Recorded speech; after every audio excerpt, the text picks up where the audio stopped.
I tend to only play comp with a duo, sometimes trio, and very rarely solo queue. Okay, so that's really good information. This is something that we've talked about before, but I will touch on it real briefly just so that everyone's aware of the advantages and disadvantages of duo queuing, because there are some very clear advantages. They might not be what you think they are. The advantages, let's just get our notepad pulled up here so we can actually talk about this. Yeah, okay. What are the advantages and disadvantages of stacking?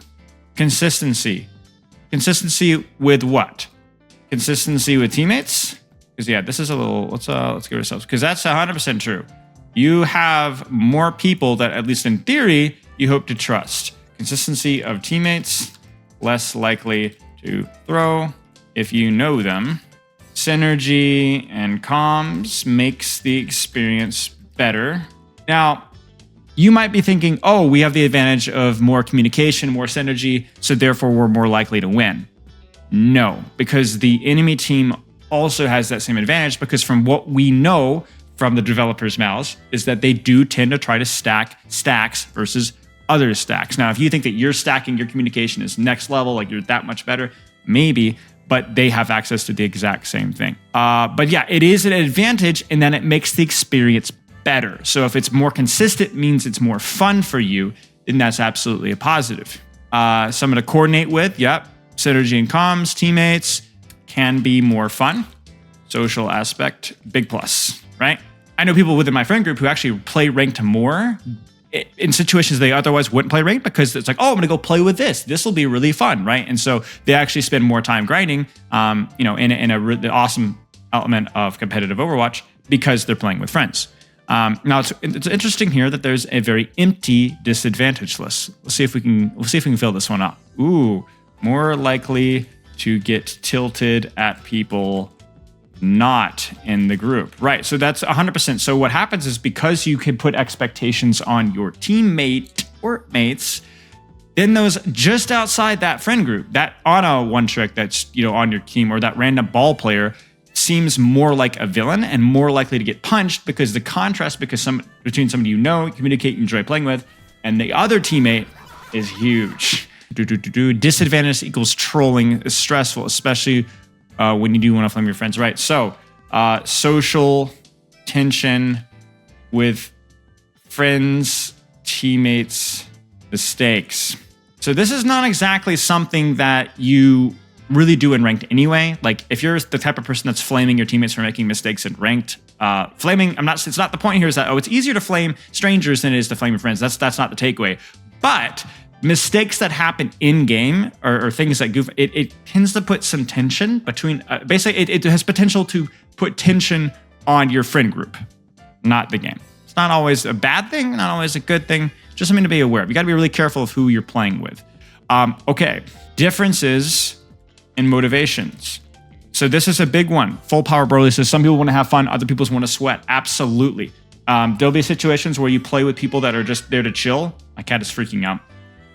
And some people don't, and it depends on your mood. And that also leads to tension. And the reason why this is unique to duo queuing is because sometimes people act sillier or get more distracted when they're focused on working with a teammate. And not only that, puts emphasis on team play and not solo. So in other words, there's nothing wrong with practicing team play necessarily. But if you're going into ranked and I'm telling you that you need to work on this new combo from Wrecking Ball, and you might throw some games because you're just going to be focusing on this new mechanical combo, is your friend going to be okay with that? Or are you going to feel guilty and like, oh no, I need to work on my team play, make sure I'm communicating, and you're not ever going to really address those weaknesses that you need to improve at? And so that puts a little bit of pressure on you to do something that you might otherwise not want to practice. There's one other thing here. Which maybe has been brought up, maybe I've missed it, but you ready for this one? Teaches bad habits if SR gap. Now, what do you guys think I mean by this? And I want to give full credit to IOSucks actually for this, because he's made a video on this a while ago, and I actually made a really good point. It's really changed how I view things. Because you are a diamond player in a bronze lobby, or not a bronze lobby, like a gold lobby. You might feel the need to accomplish and carry more. You might not necessarily need to, but you will definitely feel that urge to go out and do more things. And so that's going to change how you practice and how you play.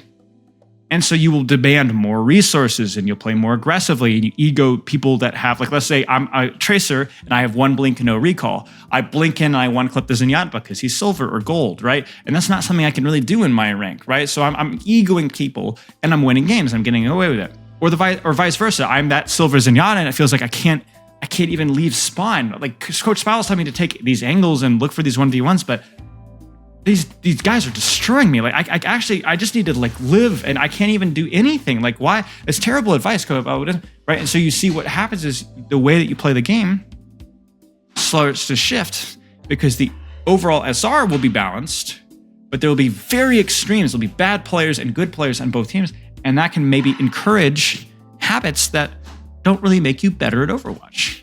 I am a big enemy of the idea that you need to play differently in different ranks. I think that's a load of hogwash. But a silver player playing in a Grandmaster lobby will sometimes be encouraged to do things that will not help the silver player get better, and vice versa. And so even though the game is balanced, it's not the most competitive way to improve at anything in life is to play with people that are slightly better than you. Slightly better than you. Because it punishes mistakes that you know are mistakes, and it rewards good things that you know are good things. If you ever feel lost or completely overwhelmed, then you're not really learning. And I think that that's one of the dangerous things with stacking, depending on the group. So I find that there are more disadvantages to advantages. I think it's easier to solo queue. I think it's easier to focus on just your mistakes. I think the disadvantages of solo queuing, where you have bad teammates, if you're just there to practice anyway, it generally doesn't bother you that much. I'm not really worried about communication. I'm usually focused on myself. Now, I say that when I'm practicing, I'm a solo queuer. When I'm playing for fun, I almost always play with friends because it's just so much more fun. And you guys have seen like the vast majority of time that I play Overwatch, the vast majority, 95% plus, is with Patreons, with friends. Because I play for fun. But when I've had missions before, you guys have seen me trying to rank up my Sombra so I can learn Sombra better, or I one-tricked Roadhog for several hours after the rework and then quit because it was the same Roadhog. But I did that with the Sombra, I did that with Lifeweaver, I did that with Mei, Brigitte, anything that had a new change, I would one-trick it. And I always solo queued, always solo queue. I don't want to be talking with friends, I just need to learn the character. And I really had a lot of fun. So it's different. It's not just about the advantages and disadvantages. It's more about like, what are you looking to get out of practice? Are you looking to have fun and just hang out with friends and have a good time? Then you should be playing not solo queue. It's way more fun to play with friends, way more fun. But if you're playing to improve and strictly to improve, then you should never be stacking. Now, if your goals are somewhere in between, which most people's are, it's okay. So this person here, they duo and trio queue a lot. That's not a bad thing, but it's something that you need to balance that solo queue or duo and trio queue with your motivation to improve. You want to get to plat? You probably can do exactly what you're doing right now and get to plat just fine. But if you want to get to plat efficiently, or do you want to get to diamond, or you want to get higher than that, then you might need to start reconsidering how much of your time you're spending in duo and trio queue. Not saying you need to totally stop duo queuing, trio queue. You might just want to start playing 1 or 2 solo queue games before you do in trio queue. That's what I would recommend. Just one game per day, then go play with your friends. That would be a huge, that's a massive increase of practice. And it's the first game of the day, so your best focus is in a solo queue environment, right? So I don't know, something to consider. One other detail I actually forgot, I just have to insert this really quick here, is that actually utilizing the stack system often means you get to play the same characters over and over and over again, because your friends, the people that you're stacking with, will generally have a hero pool of like the same couple of characters. So you're gonna get a lot of reps playing with those characters and really understand how to play with those characters, which is awesome. But the downside is that you're going to be playing with the same characters, and you might not be as flexible when you do go into solo queue. You don't really know how. You've played with the Reinhardt OTP over and over and over again as a Lucio, so then you play with the Wrecking Ball, play with D.Va, play with Doomfist, play with the Junker Queen, play with the Zarya, play with the Malga, and you're like, ooh, I don't have reps of this. So I do think, again, that there's strengths and weaknesses to the stacking system. You get really comfortable playing with a certain couple of characters, but as soon as you step outside that bubble, you might be kind of lost in the solo queue ranked environment. And I do think that's something that's very important to do. So just keep that in mind.